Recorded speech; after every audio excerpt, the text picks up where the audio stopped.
Aron masiguro ang accessibility ug di kalidad nga health services alang sa katawhan, giinspeksyon ni DOH OIC Secretary Maria Rosario Vergere ang kaandam sa SOC Surgeon General Hospital nga i-upgrade gikan sa Infirmary Hospital ngadto sa Level 1 Hospital aron daghan pang mga pasyente ang maakomodar ug mapalapdan ang probisyon sa serbisyo sa mga kasikbit nga lugar. Atol sa inspeksyon, kuyog ni Vergere ang mga opisyal sa DOH Central Office ingon man ang Regional Office. Gilibot nila ang pasilidad ug gisigurong dunay kompletong ekipo nga magdumala sa wide range sa mga sakit ug aron matino ang kadaghanon sa mga personahe nga matiman alang sa mas daghang pasyente ug mag-operate nga level 1 hospital. Gimanduan na ni Vergere ang hospital administration ug ang leadership sa Region 12 Center for Health Development nga mapacilitate ang immediate upgrading sa SOC Surgeon General Hospital ngadto sa level 1 hospital. Sumala sa DOH OIC, nabati nila ang kakulangon sa mga pasilidad nga nagahatag og serbisyong medikal sa Maguindanao, hilabi na nga nakita usab nila ang mga pasyente nga nagdasok sa nagkadaiyang ospital.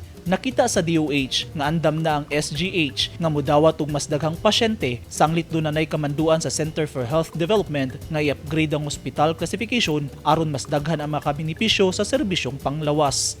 Eugene Hinutan, Newsline Philippines. Stay safe.